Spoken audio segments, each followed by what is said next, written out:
At least 2 areas are struggling to get the lights back on after wicked winds on Sunday. Around Detroit, 370,000 customers lost power after fierce winds whipped through Michigan.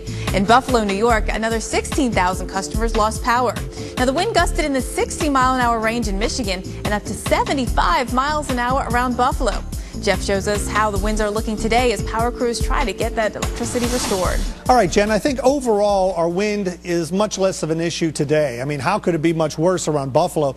Right now, 12-mile-an-hour winds sustained, a little bit higher gusts along the New England coast out toward Provincetown. It's gusting well over 20-25 miles an hour, 15 sustained as we head up to Bar Harbor, Maine. As we head into the Midwest, we do have another system approaching. Right now, the winds around Chicago back to the Quad Cities, generally in the 10 to 20 mile an hour range, but they could actually end up being 20 to 30 miles an hour and even higher gust, I would say, up here in upper Michigan and potentially around Flint, Saginaw, and Detroit a bit later on. Some of those gusty winds will start to work across Lake Erie into Buffalo again. I don't think it'll be on the order of the wind we saw, obviously, yesterday. I mean, that was hurricane-force gusts. However, it will be windy. In fact, some of the strongest winds may come across Lake Ontario and provide a little lake enhancement to a little bit of wet snow, but it'll also be breezy from New York to Boston, I think even windier than what we're looking at today. Maybe not quite as bad as yesterday. But let's take you out to Chicago. This is the forecast as we head through the rest of the week. The Windy City might live up to its name today. We'll call it the Breezy City at 43. Then the front goes by. You can see how it knocks the temperature down to 22. Then it tries to come back up before the next system comes through. Could bring us a wintry mix by the end of the week to start out 2009. But let's see what travel is like this morning. Any wind issues this morning, Jen? We're going to talk with the FAA about that one. We've had a tough weekend. We had fog in the Northeast. We had winds everywhere from the Midwest to the Northeast over the weekend. So joining us on the phone this morning from the FAA is Brad Sherman. And Brad, good morning. I want to start in New York City. Hopefully you're going to tell us that even if there are delays, it might not be as bad as it could be. Well, good morning again, Jen. That indeed is the case. We are looking for a fairly good day there in the New York area. The only question we have right now is at Newark, with the winds forecast to be somewhere around 10 to 12 knots. The direction does leave us somewhat of a question as to whether we'll have a secondary arrival runway. Some aircraft might be able to take it, but if we see any delays, they should be minor delays after 1 o'clock this afternoon. What about Chicago? Because as our next little clipper comes on in, that's going to kick up the winds. Will that cause delays there? Well, the direction of the winds and the timing, based on the volume we're looking at there today, we should be in for a pretty delay-free day. They do have a runway outage until about 2 o'clock this afternoon. We expect to have that back in time. Not looking for anything significant as far as big delays there at Chicago either. All right, now what about West Coast travelers? San Francisco, a little low clouds this morning. Will that cause a lot of problems? Well, not as much as it usually would be. We do have the low ceilings in there, but they should be high enough to allow us to do some special instrument approach procedures out there, which would give us a little bit higher arrival rate and keep us out of anything more than 15-minute delays.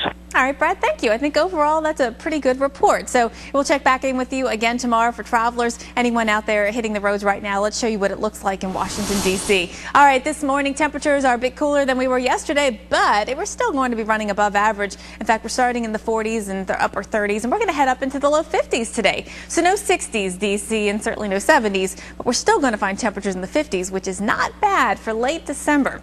If you're heading out here to the capital, enjoy your day. You'll have a dry day. But meanwhile, as we take you out to some of our interstates, we'll start in the Northeast. Traveling right along 90 today, we're going to be looking for some dry conditions this morning. Actually, it's tonight that our clipper moves through here, and it could bring some snowfall to this area. So today, driving not a problem, but anytime after 6, 7 o'clock tonight, expect a few snow showers to move into this stretch. Then as we take you traveling elsewhere, we're going to head down Interstate 95. If you're traveling right now, it is completely wet on 95 from the start of North Carolina all the way down until you hit South Carolina, and then it's patchy after that. Jeff? All right, let's talk about this upcoming holiday. We're talking about New Year's Eve and New Year's Day. First of all, New Year's Eve, where conditions will probably be okay across much of the Deep South. However, as we head into the upper Midwest, we're talking about There we go. I knew that would get to the right one. There's the snow across the upper parts of New England and a little bit of rain and snow mixture. Now, this is for New Year's Eve. The southeast should be fine, but for those of you, or if you're watching, you're going to see the folks with the ponchos out, I'm afraid, there at Times Square. But it should dry out nicely, but it'll chill down, as we'll see in a moment, for New Year's Day. Boston at 37, New Year's Eve, 22 in Chicago, 53 in Dallas. Denver will be 46 on New Year's Day and 76 in Miami. Well, before the holiday gets here, though, some of you will have some weather recovery issues to address. Yeah, winds peeled off roofs in Michigan and shifted those goalposts for the Buffalo Bills game on Sunday. Ahead, learn if a change in the pattern driving all this weather will calm things down or maybe heat them up. Well, December definitely has been a rough month for weather across the country. Lots of record-setting temperatures, both cold and warm. And this past weekend alone, more than 80 places chalked up record warm highs.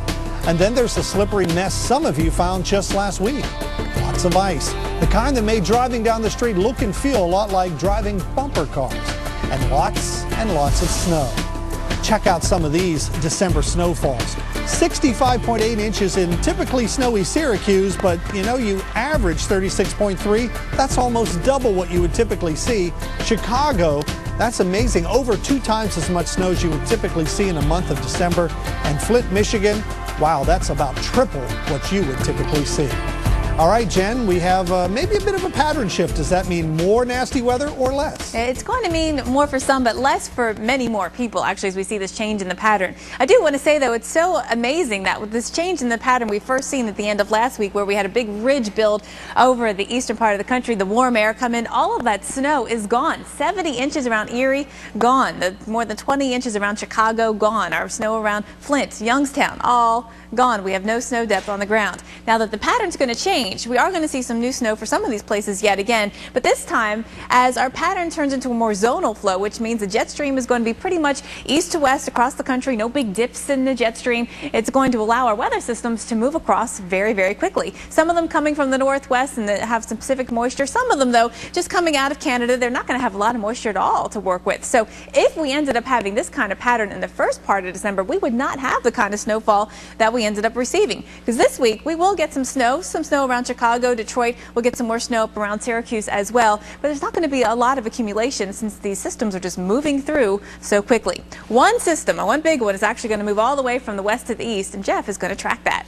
Yeah, it's right, actually moving through the northwest even as we speak, with some rain here and it's rain this time, from Seattle down to Portland, even down through the Willamette Valley. But it's not going to wait around, folks. This is today. Look where it ends up by tomorrow. The low is already tracking into the western Great Lakes. We'll see some snow with it. You can't really call this a clipper system, although it is moving quickly. It's not coming down from western Canada. This is more of a Pacific system, and it's going to have a narrow stripe of maybe some wet snow with it. And look how fast it goes. In that very fast jet stream flow, in 24 to 36 hours, it's already rocketing off the northeast coast.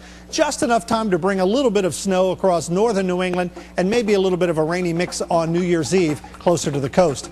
And we've got more in the pipeline. This is the one we're talking about today on the west, but 2 more waiting in the wings to come across the country. When we come back, we'll see what's coming up on your weather today. Are drafty doors and windows forcing you to... What about today? I know everyone's talking about those big winds from yesterday around the Great Lakes. Well, today we're going to keep you posted as they begin to ease a little bit, but we'll also let you know of any problems that develop. And rivers are still above flood stage around Chicago after rain and all the snow was melting over the weekend. We'll have live reports on the situation there. And we're going to show you why winter weather can be fun, but also dangerous, and that's coming up on your weather today. You guys have a great Monday. All right, thank you very much, Nicole. So how's our travel this morning, Jen? Well, so far, not that bad, and actually it shouldn't be that bad today. We are going to look for a few issues with wind this morning. Checking out New York City, LaGuardia, and Newark, and I think Newark is the one that the FAA is tracking for most likely to have delays, but they shouldn't be terrible. Atlanta area, a little drizzle, a little low clouds this morning, but that's clearing out pretty quickly. A great day ahead for travel by this afternoon. The sun coming out in Atlanta, clear skies, something you have not seen in a while. And then to Chicago we go. We're going to find some gusty winds ahead of our next system. Temperatures are warming right back up again, well above the freezing mark. Will be in the 40s. Pothole weather in Chicago, that's what I'm calling it. All right, well, everybody have a great weekend. We leave you with a golden morning here in Miami, Florida. Macy's After Christmas